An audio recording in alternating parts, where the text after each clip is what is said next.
ನಮಸ್ಕಾರ.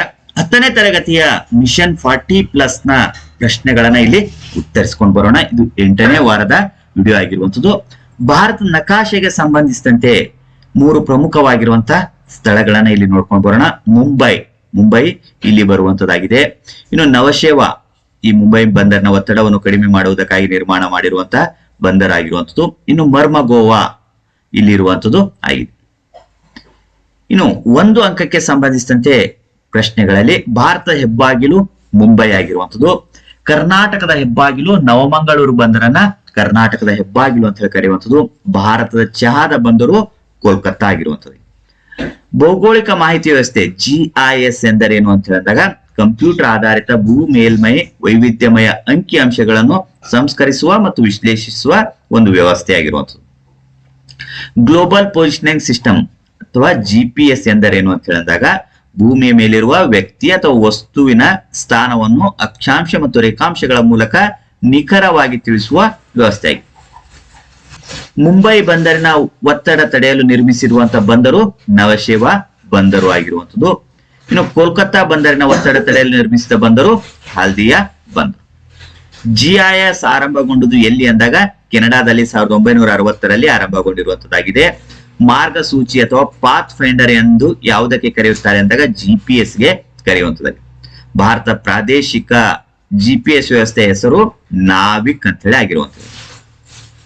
ಇನ್ನು 2 ಅಂಕಕ್ಕೆ ಸಂಬಂಧಿಸಿದಂತೆ ಪ್ರಶ್ನೆಯಲ್ಲಿ ಅಸ್ಪೃಶ್ಯತೆ ನಿವಾರಣಾ ಕ್ರಮಗಳಾವುವು ಅಂತ ಹೇಳಿ ಕೇಳಿರುವಂತದ್ದಾಗಿದೆ. ಇದು ಒಂದು ಬಹಳ ಪ್ರಮುಖವಾಗಿರುವಂತಹ ಪ್ರಶ್ನೆ ಆಗಿರುವಂತದ್ದು. ಪರೀಕ್ಷೆಗಳಲ್ಲಿ ರಿಪೀಟ್ ಆಗಿ ಬರುವಂತ ಸಾಧ್ಯತೆ ಇರುವಂತಹ ಪ್ರಶ್ನೆ ಇದಾಗಿರುವಂತದ್ದಾಗಿದೆ. 17ನೇ ವಿಧಿ ಅಸ್ಪೃಶ್ಯತೆ ಆಚರಣೆ ನಿಷೇಧಿಸುತ್ತದೆ. ಎಲ್ಲ ನಾಗರಿಕರಿಗೆ ಸಮಾನ ಅವಕಾಶ ನೀಡಲಾಗಿದೆ. 1955ರಲ್ಲಿ ಅಸ್ಪೃಶ್ಯತಾ ಅಪರಾಧಗಳ ಕಾಯ್ದೆ ಜಾರಿ ಮಾಡಲಾಗಿದೆ. ಶಿಕ್ಷಣದ ಹಕ್ಕು, ಸಮಾನತೆ ಹಕ್ಕು, ರಾಜಕೀಯ ಹಕ್ಕು ನೀಡಲಾಗಿದೆ. 1976ರಲ್ಲಿ ನಾಗರಿಕ ಹಕ್ಕುಗಳ ಸಂರಕ್ಷಣಾ ಕಾಯ್ದೆ ಜಾರಿಗೆ ತರಲಾಗಿದೆ. ಸಾರ್ವತ್ರಿಕ ಮತದಾನದ ಹಕ್ಕು ನೀಡಲಾಗಿದೆ. ಉದ್ಯೋಗದಲ್ಲಿ ಮೀಸಲಾತಿಯನ್ನು ನೀಡಲಾಗಿದೆ. ಅಸ್ಪೃಶ್ಯತೆ ನಿರ್ಮೂಲನೆಗೆ ರಾಜ್ಯಗಳಿಗೆ ವಿಶೇಷ ಜವಾಬ್ದಾರಿ ನೀಡಲಾಗಿದೆ. ಇನ್ನು 3 ಅಂಕಕ್ಕೆ ಸಂಬಂಧಿಸಿದಂತೆ ಪ್ರಮುಖವಾಗಿರುವಂತಹ ಪ್ರಶ್ನೆ ಸಂಘಟಿತ ಮತ್ತು ಅಸಂಘಟಿತ ವಲಯದ ಕೆಲಸಗಾರರ ನಡುವಿನ ವ್ಯತ್ಯಾಸ ತಿಳಿಸಿ ಅಂತ ಹೇಳಿ ಕೇಳಿರುವಂತಹ. ಈ ಕಡೆ ಸಂಘಟಿತ ದುಡಿಮೆಗಾರರು ಅಥವಾ ಸಂಘಟಿತ ವಲಯದ ಕೆಲಸಗಾರರು, ಅಸಂಘಟಿತ ದುಡಿಮೆಗಾರರು ಅಥವಾ ಅಸಂಘಟಿತ ವಲಯದ ಕೆಲಸಗಾರರ ಆಗಿರುವಂಥದ್ದು. ಸಂಘಟಿತ ದುಡಿಮೆಗಾರರು ಕಾನೂನು ನಿಯಂತ್ರಣಕ್ಕೆ ಒಳಪಡುತ್ತಾರೆ. ನಿಗದಿತ ವೇತನವಿರುತ್ತದೆ. ಉದ್ಯೋಗದ ಭದ್ರತೆ ಇರುತ್ತದೆ. ಕೆಲಸದ ನಿಶ್ಚಿತ ನಿಯಮಗಳು ಇರುತ್ತವೆ. ವಿಶೇಷ ಸೌಲಭ್ಯಗಳು ಮತ್ತು ಭತ್ಯೆಗಳು ಇರುತ್ತವೆ. ಸರ್ಕಾರಿ ನೌಕರರು, ಕೈಗಾರಿಕೆಗಳು, ಖಾಸಗಿ ಕಂಪನಿಗಳಲ್ಲಿ ಕೆಲಸ ಮಾಡುವಂತವರು ಆಗಿರುವಂಥದ್ದು. ಇನ್ನು ಅಸಂಘಟಿತ ವಲಯದ ಕೆಲಸಗಾರರಲ್ಲಿ ಕಾನೂನು ನಿಯಂತ್ರಣಕ್ಕೆ ಒಳಪಡುವುದಿಲ್ಲ. ನಿಗದಿತ ವೇತನ ಇರುವುದಿಲ್ಲ. ಉದ್ಯೋಗದ ಭದ್ರತೆ ಇರುವುದಿಲ್ಲ. ಯಾವುದೇ ಕೆಲಸದ ನಿಯಮಗಳಿರುವುದಿಲ್ಲ.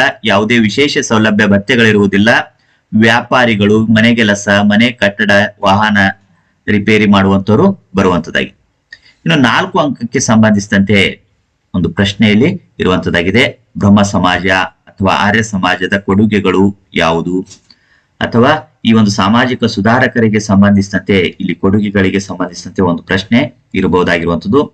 ಈ ಒಂದು ಕೊಡುಗೆಗಳು ಅಂತ ಹೇಳಿದಾಗ ಬಾಲ್ಯ ವಿವಾಹಕ್ಕೆ ವಿರೋಧ, ಬಹುದೇವತಾ ಆರಾಧನೆಗೆ ವಿರೋಧ, ಸತಿ ಪದ್ಧತಿಗೆ ವಿರೋಧ, ಮೂಢನಂಬಿಕೆಗೆ ವಿರೋಧ, ಜಾತಿ ಪದ್ಧತಿಗೆ ವಿರೋಧ, ಬಹುಪತ್ನಿತ್ವ ಪದ್ಧತಿಗೆ ವಿರೋಧ, ವಿಧವಾ ವಿವಾಹಕ್ಕೆ ಪ್ರೋತ್ಸಾಹ, ಏಕದೇವತಾರಾಧನೆಗೆ ಪ್ರೋತ್ಸಾಹ, ಅಂತರ್ಜಾತಿ ವಿವಾಹಕ್ಕೆ ಪ್ರೋತ್ಸಾಹ, ಸ್ತ್ರೀ ಶಿಕ್ಷಣಕ್ಕೆ ಪ್ರೋತ್ಸಾಹ, ಸ್ವದೇಶಿ ವಸ್ತುಗಳ ಬಳಕೆಗೆ ಪ್ರೋತ್ಸಾಹ, ಇಂಗ್ಲಿಷ್ ಶಿಕ್ಷಣಕ್ಕೆ ಪ್ರೋತ್ಸಾಹ. ಈ ರೀತಿಯಾಗಿ ಈ ಒಂದು ವಾರಕ್ಕೆ ಸಂಬಂಧಿಸಿದಂತೆ ಪ್ರಶ್ನೆಗಳನ್ನ ನಾವಿಲ್ಲಿ ಉತ್ತರಿಸಿಕೊಂಡು ಬಂದಿರುವಂತದ್ದಾಗಿದೆ. ಈ ವಿಡಿಯೋ ನಿಮ್ಗೆ ಇಷ್ಟ ಆದಲ್ಲಿ ಲೈಕ್ ಮಾಡಿ. ಇತರ ಒಂದು ವಾರಗಳಿಗೆ ಸಂಬಂಧಿಸಿರುವಂತಹ ವಿಡಿಯೋಗಳು ವೀಕ್ಷಿಸುವುದಕ್ಕಾಗಿ ಡಿಸ್ಕ್ರಿಪ್ಷನ್ ಬಾಕ್ಸ್ ನಲ್ಲಿ ಲಿಂಕ್ ಇರುತ್ತೆ, ಕ್ಲಿಕ್ ಮಾಡಿ ವೀಕ್ಷಣೆ ಮಾಡಿಕೊಳ್ಳಬಹುದು. ಮತ್ತೆ ಮುಂದಿನ ಭಾಗದಲ್ಲಿ ಭೇಟಿಯಾಗೋಣ.